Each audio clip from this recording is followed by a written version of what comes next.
اور سب بڑی مشکلات سے بڑی تکلیفوں سے گزر کے آئے ہیں. اللہ تعالیٰ کا کرم ہے, اللہ تعالیٰ کا احسان ہے کہ اللہ تعالیٰ نے ثابت قدم رکھا. اور خان صاحب کی اور تحریک انصاف کے جو ورکرز ہیں, جس طرح انہوں نے خان صاحب کی لاج رکھی اور خان صاحب کے نام پہ جس طرح قوم کھڑی ہوئی ہے, جو ہمارا بیانیہ تھا اس کے ساتھ کھڑی ہوئی ہے. قوم نے ثابت کیا ہے کہ سن 47 میں یہ قوم اگر ایک ملک نیا بنا سکتی تھی تو اب ایک اس ملک کے لیے کھڑے بھی ہو سکتے ہیں, اس بات کے لیے کہ یہ ملک صحیح معنوں میں ایک آزاد ملک ہو, جہاں عوام کی من مرضی پہ لوگ آ کے اقتدار میں بیٹھیں, پرفارمنس پہ فیصلے ہوں, اور جو پھر پرفارم نہ کرے عوام ووٹ کی طاقت سے ان کو باہر کر دے.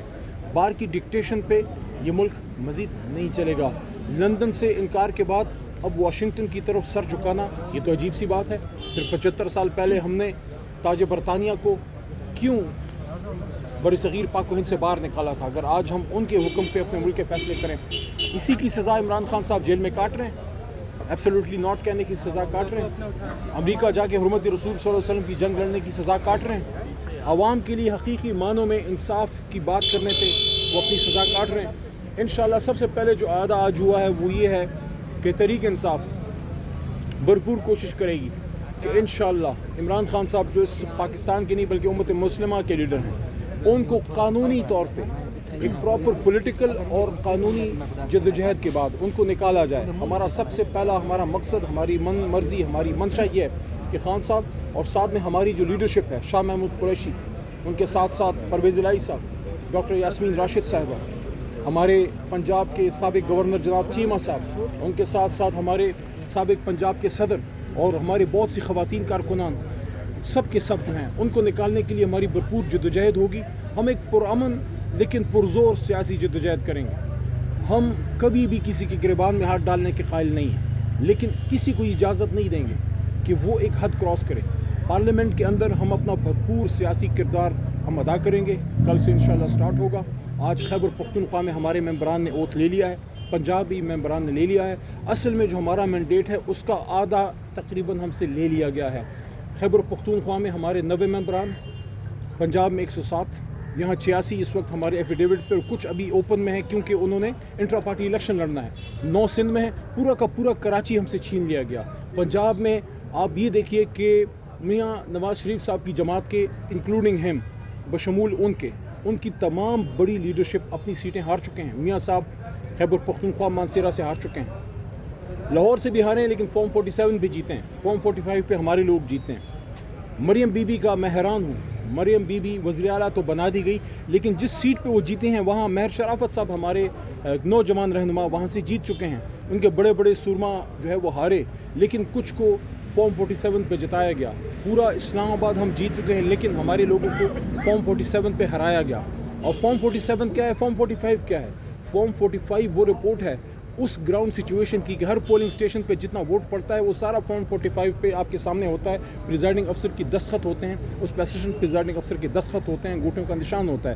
وہ رزلٹ کچھ اور کہہ رہا ہے, اور ایک کمرے میں بیٹھ کے آر او صاحب نے کوئی اپنی من مرضی سے 100 کا 1000 بنا دینا, 10,000 کا 1 لاکھ بنا دینا, 1 لاکھ سے 10,000 بنا دینا. یہ اس طرح سے اگر آپ نے کرنا ہے اتنے بڑے پروسیس کی پھر کیا ضرورت تھی؟ اگر ہم نے 25 کروڑ عوام کو نکالا اور 25 کروڑ عوام کو ہم نے لائن میں لگایا, جس میں 80 سال کے ہمارے بزرگ, ہمارے اسپیشل لوگ ویل چیئرز پہ 6 گھنٹے دھوپ میں کھڑے ہو کے انہوں نے ووٹ ڈالا, اور ووٹ ڈالنے کے بعد رزلٹ کسی اور کا نکلا. آپ مجھے یہ بتائیے اگلے الیکشن میں پھر کوئی ووٹ ڈالنے نکلے گا؟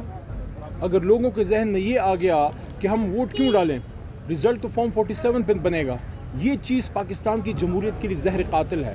اس لیے ہم سپریم کورٹ آف پاکستان سے یہ التجا رکھتے ہیں سامنے, یہ فارم 45 فارم 47 کا اس قضیے کا کوئی حل نکالیں. ہم تو آئینی سیاسی جدوجہد کریں گے, لیکن سب سے بڑی عدالت کی ذمہ داری بنتی ہے کہ جس طرح آپ نے رات کو عدالت لگا کے یہ انشور کیا کہ الیکشن وقت پہ ہو, اور قاضی صاحب کی وہ بات ہمیں یاد ہے جس میں انہوں نے فرمایا تھا کہ پتھر پہ لکیر ہے کہ الیکشن ہوگا. الیکشن ہو تو گیا, لیکن کیا صرف الیکشن کرانا کافی ہے یا آزاد شفاف بھی اس کی ایک لازمی جز ہے؟ اگر آزاد شفاف الیکشن نہ ہو تو کل central secretariat P T I کے مرکزی دفتر میں بھی میں نے یہ بات کی, اور آج اسلام آباد میں خیبر پختونخوا ہاؤس کے باہر اس وقت پارلیمنٹ سے چند قدم کے فاصلے پہ, سپریم کورٹ سے چند قدم کے فاصلے پہ یہ بات میں کہنا چاہتا ہوں کہ جس جمہوریت میں مینڈیٹ کا تقدس نہیں ہے وہ اس جمہوریت کا جنازہ نکلتا ہے. یہ ایسی ہے جتنا کسی بدن کے لیے روح کی اہمیت ہے اسی لیے ایک جمہوریت میں مینڈیٹ کی عزت کی اہمیت ہے. لیکن افسوس جن لوگوں نے ووٹ کو عزت دو کا نعرہ لگایا انہوں نے خود ہی اس کا جنازہ پڑھا ہے. بہرحال ہماری جدوجہد جاری ہے. انشاءاللہ کل آپ تحریک انصاف کو بھرپور سیاسی رنگ میں دیکھیں گے.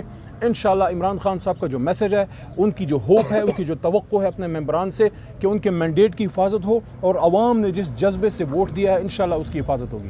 شیراز ایک سوال لے لے کہ آپ جس طرح شیراز بھائی کی بات شیراز ایک نیوز سے للا، جب تحریک اعتماد پیش ہوا اس کے بعد آپ ایوان میں بیٹھے رہے، پھر خطاب بھی کیا، سب نے وہ دیکھا. اب اسی پارلیمنٹ میں آپ دوبارہ جا رہے ہیں جس پر آپ الزام لگا رہے ہیں کہ وہ جو ہے مینڈیٹ چوری ہوا ہے، جو نمائندے آ رہے ہیں مینڈیٹ چوری کر کے آئے ہیں، تو کیا یہ کوئی تضاد نہیں کہ اس طرح آپ بیٹھیں گے؟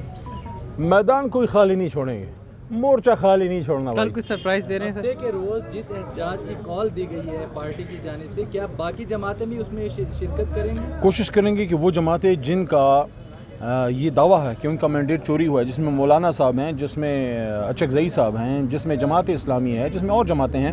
اور میں تو اپریشیٹ کرنا چاہوں گا آج ایک بار پھر کہ حافظ نعیم صاحب نے جو مثال قائم کی ہے، میں سمجھتا ہوں ہم سب کو اس کو اپریشیٹ کرنا چاہیے کہ وہ بہادر آدمی ہے. اس نے کہا کہ مجھے مانگے تانگے کا مینڈیٹ نہیں چاہیے، یہ سیٹ میں نہیں جیتا اس لیے میں واپس کرتا ہوں.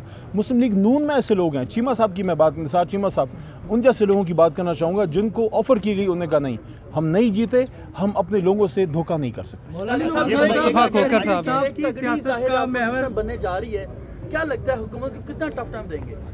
اپنا بھرپور کردار ادا کریں گے اور کوشش کریں گے کہ اصل مینڈیٹ سامنے آئے اور اصل وزیر اعظم جس کو عوام نے منتخب کیا ہے عمران خان صاحب، وہ اپنی اس کرسی پہ بیٹھیں جس سے ان کو بین الاقوامی مداخلت پہ، غیروں کی ایما پہ ہٹایا گیا. یہ پاکستان بننے کے بعد 75 سال میں ایک بہت بڑی سازش ہے، بہت بڑا دھوکہ ہے کہ وہ ملک جس کو ہم آزاد سمجھتے ہیں کہ آج بھی اس کے فیصلے سمندر پار ہوتے ہیں.